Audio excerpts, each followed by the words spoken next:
Hello Bear Sims! Welcome back to the channel and a special welcome to any new viewers. I just want to say a huge thank you for all the love and support you've been giving this series. I'm so excited about the energy you're bringing in, and as a thank you, I'll be releasing a law office for you guys to playtest in your own save file next week, so keep an eye out for that on my Patreon. Today is episode 3 of Pearson Law. In this episode, Octavia and August turn up the heat in the matchup versus LoveNote showdown, leaving Jax's pride and reputation hanging by a thread. But thanks to some unexpected office secrets, Octavia finds herself caught in the orbit of a certain tech billionaire, making her wonder if there can be a life of passion and love under the city lights. Not just under Braxton Law's fluorescent ones, but sometimes the knight in shining armor turns out to be just another pumpkin. Not everything glitters as brightly as it seems.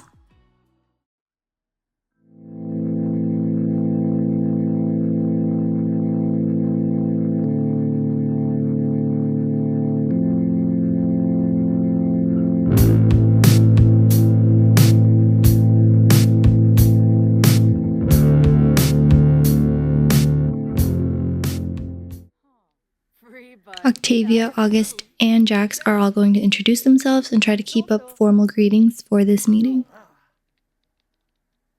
But I do think that August already hates Jax and wants to make it known that he's here for business and nothing else. Since everything is already heated, I want Octavia to argue and tell him who's boss before the meeting starts. And I would just like to assume that August backs her up, no matter if she's wrong or right, so I'm going to insult him.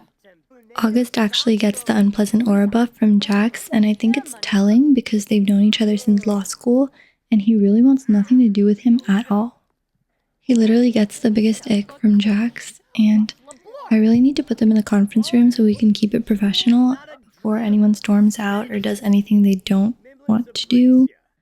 Octavia's figured out that Jax is part of the sinister archetype, and that really does not match with her personality at all. You could tell that she's getting really frustrated, and she just stormed off.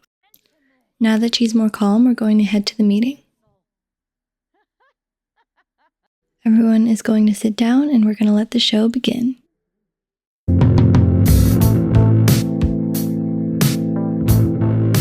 Meet Victor Hargrave. He isn't just the CEO of Matchup Tech, he's every startup's nightmare, and a reigning king of cutthroat capitalism. Known for his relentless ambition and shameless love of profit, Victor took Oscar under his wing only to wring every ounce of tech genius out of him. With a reputation for backdoor deals and ethics that bend with his bank balance, Victor will do whatever it takes to stay on top, no matter who he leaves in his wake.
Now that the case has been dismissed and there's a settlement to write up, Octavia is finishing the last of the paperwork when she gets a surprise visit from Oscar.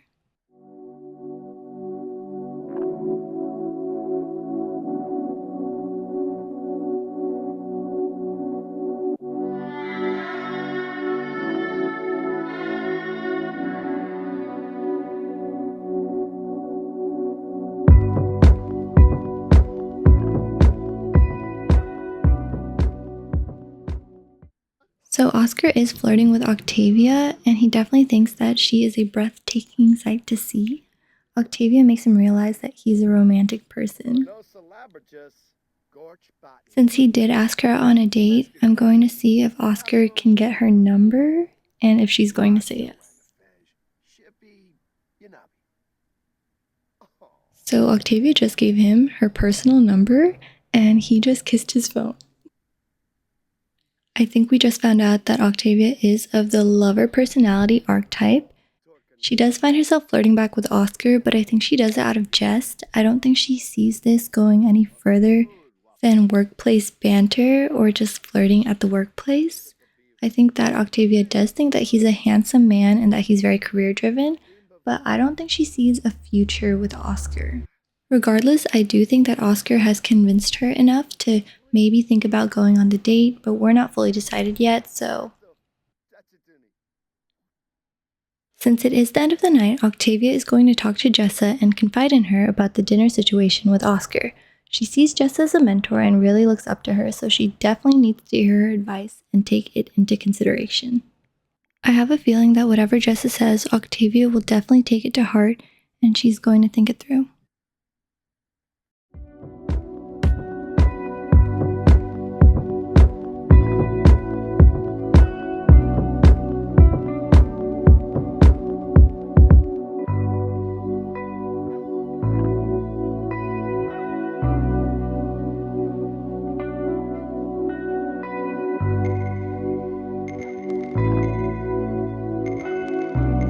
Octavia will also say goodnight to August.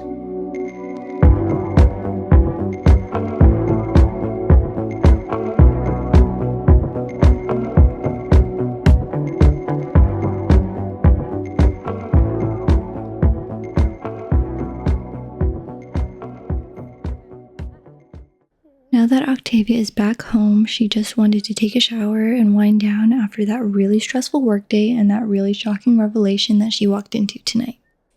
Octavia is going to cook her mom's meatball recipe because she wants to eat a comfort food. I know she's feeling inspired, but I can just imagine that as she's cooking, she's thinking about the scene that she just saw over and over and over again in her head. She actually didn't know that Minka, who is August's associate, and August are having a relationship, so I know she feels a little stirred up about that. After dinner, Octavia finds herself enjoying some red wine on her couch next to the view of the bridge. I know that she loves that and it really calms her down. She's actually going to FaceTime her friend Avi and tell her the crazy stuff that just happened at the workplace. And Avi is going to tell her what she should do next.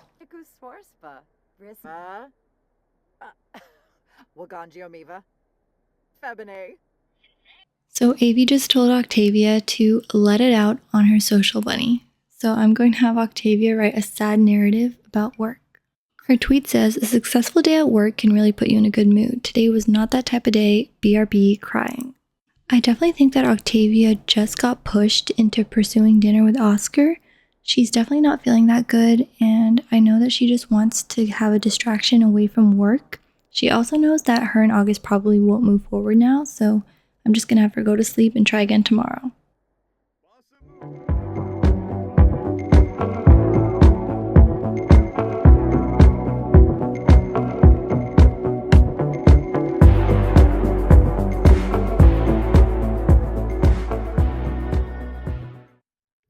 Perched high above the eclectic arts district is NATO San Myshuno, the crown jewel of culinary prestige.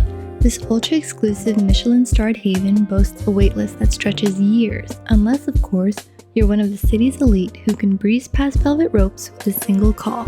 For the top earners, a table at NATO isn't just a reservation, it's a status symbol. This lot was actually inspired by my NATO bar in San Sequoia, and I will have that linked below for you guys to download. Octavia did pick the best table at the restaurant. As per usual, the restaurant is really empty. To start it off, Octavia has learned that Oscar is super self-absorbed, and I don't think that that is a good thing in the real life, but she's going to ignore the red flag for right now. Octavia is really educated, so she's going to ask him about his degree.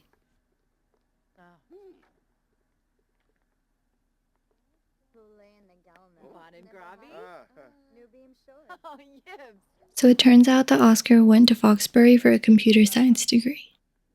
Oscar is feeling very flirty, and he has a hot dinner date buff, and he thinks that Octavia is looking super stunning tonight because she is. I love her dress, and we'll see how this plays out. So Oscar and Octavia just got their romantic satisfaction bar, and they're not committed to each other yet, but it is definitely heading there. For now, I'm going to order for the table. Oscar's favorite cocktail here is the Dragon Heart, and Octavia will get the Sweet Night. For entrees, Oscar usually gets the Wagyu steak, and for Octavia, I'm thinking of getting the chef special because it is her first time here and I want her to have the best.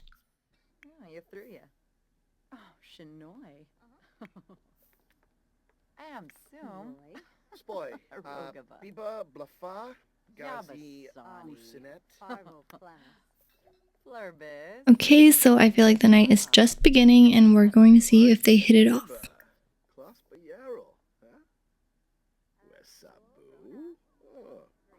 So just looking at their compatibility, and I'm noticing that she knows a lot about Oscar and their lovebirds, but to be honest, it says they have really bad compatibility. Although that can be an opposites attract type of thing, so I'm not going to brush it off just yet. And I know that Octavia loves deep thoughts, so I'm going to have her ask Oscar about his love life, like his previous girlfriends, previous relationships, and see who he is as a person.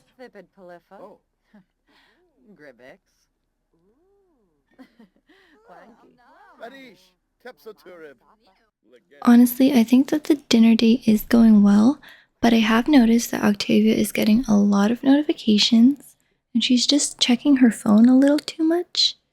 And I definitely think that it's August on the other line.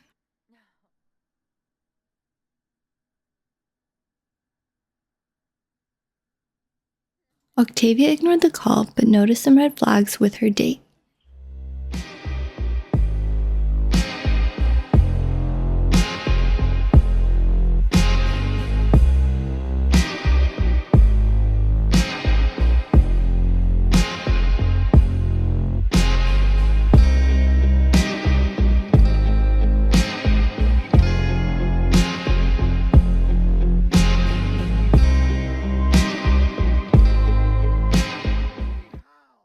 Octavia doesn't like his tone or where this conversation has even gone, so you can really tell that it's made her uncomfortable. It's turned into an unpleasant conversation. Octavia feels slight discontent from being unsatisfied in a romantic relationship. Octavia ponders how her partner is feeling given that romantic satisfaction may be different between partners, and it makes her sad. I can tell that what Oscar said was a big turnoff for her because Octavia wants someone who's grounded and down to earth. I know that she's feeling very flirty, and I'm going to credit that to the drinks, but I'm going to end the meal and just end the date altogether. Oscar is suggesting that they should take it to his place, but I'm just going to let him leave, and she'll find her own ride home. Since it is this elite and exclusive restaurant, Octavia is going to order herself the most expensive glass of red wine and just close out the night by herself, enjoying her own company.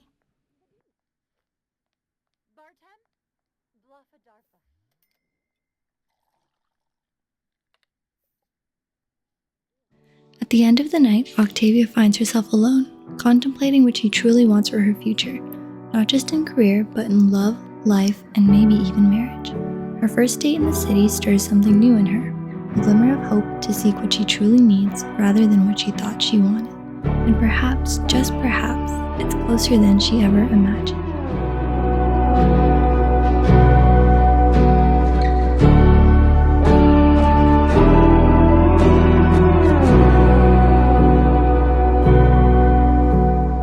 Next on Pearson Law.